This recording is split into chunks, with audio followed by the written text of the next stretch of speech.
BIM is very important when it comes to any renovation project, so capturing existing conditions is critical for the success of a project. For this tutorial, I'll be going over how to capture real dimensions with LiDAR equipment to generate point clouds. Then I'll go over the processing of that point cloud to create a RCP file, which is imported into Revit to create building information models. And from there, those building information models will inform floor plans and renderings. After you've completed your scans on the site, you'll get a TDX file, which is the culmination of all of your scans located within that file. You go ahead and drag it into the workspace. After you've dragged it into the workspace, you have two production modes. You have registration and production.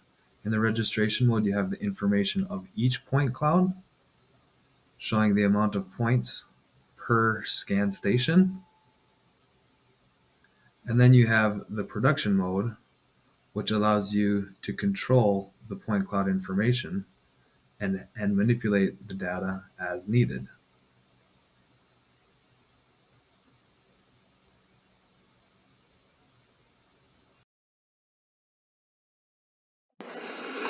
Here we can see the first scan that was taken in the field, adding quite a bit of information. The subsequent scan taken at the middle of the garage door, which captured a little bit more inside information and added fidelity to the vehicles. And then the third scan taken inside the building, which continues to detail it out. After 45 scans are taken, we get the full point cloud generated. Accompanying the point cloud, we also have 360 parametric photos of each scan site. This is used to then texture the point cloud, or colorize the point cloud, to give it more of a realistic feel. The panoramas can also serve as a visual reference if things were overlooked during the site visit, providing critical information afterwards.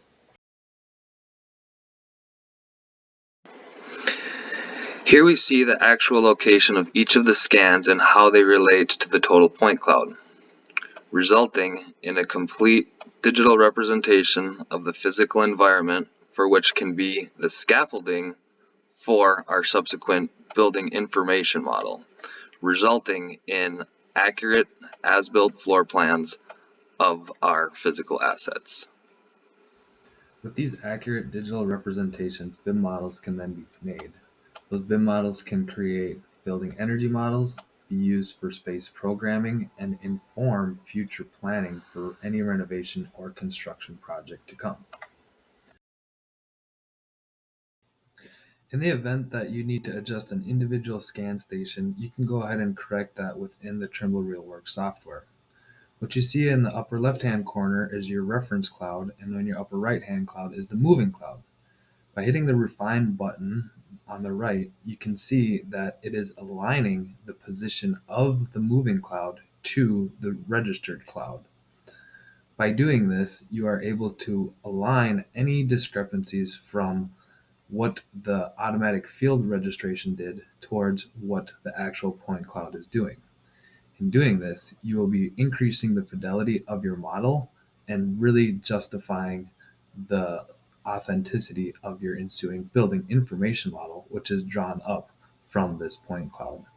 By going from station to station, hitting the Refine button, clicking the Apply, you are able to tweak the point cloud and get to a more accurate digital representation.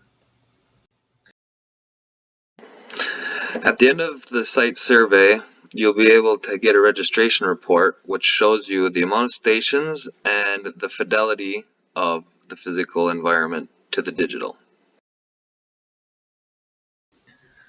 Once you have the point cloud exported, you can go ahead and add it within your managed links. Find the file and open it. Once it's inside your managed links, you are then able to edit it and manipulate it within your visibility and graphics tool. Within the visibility and graphics tool, you can go to the point cloud tab and adjust the sections that you have identified within Revit to isolate the floor or the roof or have the total building. For modeling purposes, We will be using just the floor so that way we can see the voids and better inform where the walls need to be positioned. Once you have the point cloud in place, it's time to get it on the ground floor. You do this by clicking on the point cloud, but sometimes you may not be able to adjust it.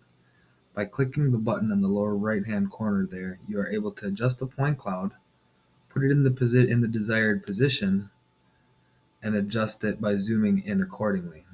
Once you have it in a good location, then you can go ahead and add your different roof planes.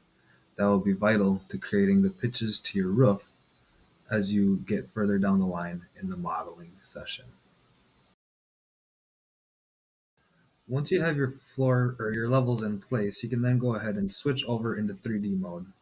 Within 3D mode, you will want to adjust your point cloud so that you're just seeing your lower level so that way you can see where the voids are in the walls. By doing this, you'll get a better perspective of where to place your walls based from the scaffolding of your point cloud. Here you can see that I'm hovering over it and clicking the Manage Links button, which is allowing me to lock it into place and not move it accidentally while modeling. Once you are ensured that it's in locked position, go ahead and start to detail out your walls. It doesn't need to be 100% correct at this point. It's mainly just getting it into place, and we will then later snug the walls into place to the more accurate dimension from those wall cavities that we are seeing. Once you have some of the door or walls put in place, go ahead and adjust them to their more accurate position. You can nudge them in place with the arrow keys or move them with the mouse itself. Place the door in the position where you see it opening and then nudge the door into the correct positioning to get a more realistic representation of the space. For interior modeling, it's a process of visualizing where the wall cavities are, placing those walls in the appropriate condition, and then adding the elements as you see fit. Sometimes it's important to add the doors with as you're putting in the walls so that way you do not forget where those openings are. Just keep a mental reference and then you should be good. Switching over to the doors here, you go ahead and lock them into place by clicking on the wall, and you will then want to go ahead and adjust the swing of the doors to more accurately represent the real world condition. You can go ahead and change the actual size of the wall to get a more realistic profile as well, further refining the level of detail of your model. Here I will switch the size of the door, both the swing and the dimension, again, which will represent the model in a more accurate manner. You'll want to switch into a 3D camera view and have the point cloud and your model elements going on. This will allow you to visually audit the difference between your modeled elements from the point cloud. This visual inspection process is critical to make sure that any openings, as you see on the left-hand side there, are calibrated and are not just glossed through with a 3D digital element. Using the 3D navigation pane, you can see what the difference between both your modeled elements and your 3D perspective. Here, I will turn on the lower floor so as to get a better perspective of my 3D elements versus point cloud, and again, navigate through the space using the scroll wheel and see how my elements compare to the point cloud.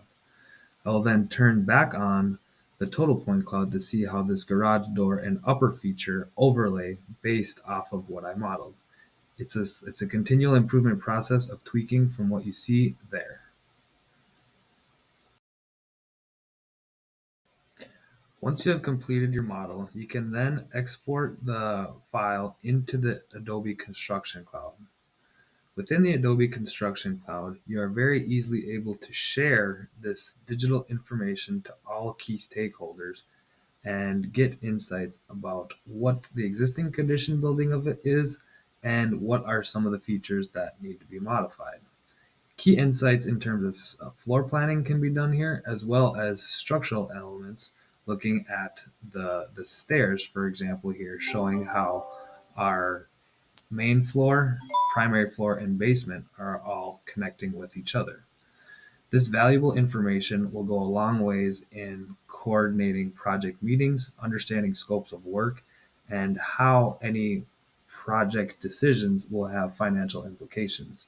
You're able to also get all the counts from inventories from the building information model within. Once you have finished your model, you can go ahead and put it onto a sheet set and export it to a PDF. This will allow you to share the building information model and ensuing work that you've done. On the title sheet, you can include information about this project location and the plot map.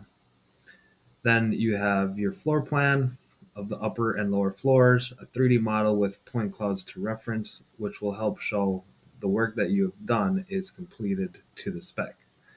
This is another project that shows a point cloud of a community center. And this one I included a floor plan with the point cloud and a floor plan without it, and can be very helpful to begin work on designing any schematic plans or just working with stakeholders about your project. Once you're ready to render out, you can use Twinmotion, but you need to be in 3D mode before you can activate it. Click on the Twinmotion button and this will activate the scene. Within Twinmotion, you'll have the gamified platform then at your disposal where your BIM information and your point cloud information is uploaded. You have similar parameters to adjust as in Inkscape with materials, objects, and different components that you can populate the scene with.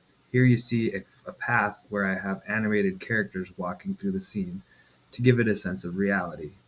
There are different animated ones and physical ones that you can put in place. The options are yours as far as how you want to populate. You can also add foliage and plants, have media exports to give movies or pictures or panoramas, and it's just very useful to communicate with stakeholders what you want to do. You can then go ahead and add your point cloud to your BIM scene and begin a walkthrough in different modes. Here you will see you have pedestrian mode or drone mode, which will pedestrian mode puts you down onto the ground where you can then begin to walk through the scene as if you were one of those characters and better understand what is modeled to what was captured when you did your point cloud scanning. This can be very helpful to understand how current layouts are versus what could be proposed, and just really serves as a good way for others to engage with your built environment. This can also be seen in VR and other modes. Here, I'm adjusting the speed to go through the scene a little bit quicker, and then you're able to again sort of see the layout of how is it currently used, what are some of the spaces where there are constraints, and how do we want to adjust any given floor plan. Once you are done exploring your scene in an interactive mode, you can go ahead and create a video which will give a much smoother representation of the space. This can go a really long ways to help stakeholders understand the layout of their current building and understand what is possible with alternative designs. Sometimes it is difficult for people to understand what floor plans actually represent, and this is a great way to show the stakeholders what space they have and what truly is possible. Having an exterior scene really helps give the sense of scale of a project, and again, having this in a rendered out version can help people understand the ramifications of any design and really give a true perspective of what is being proposed.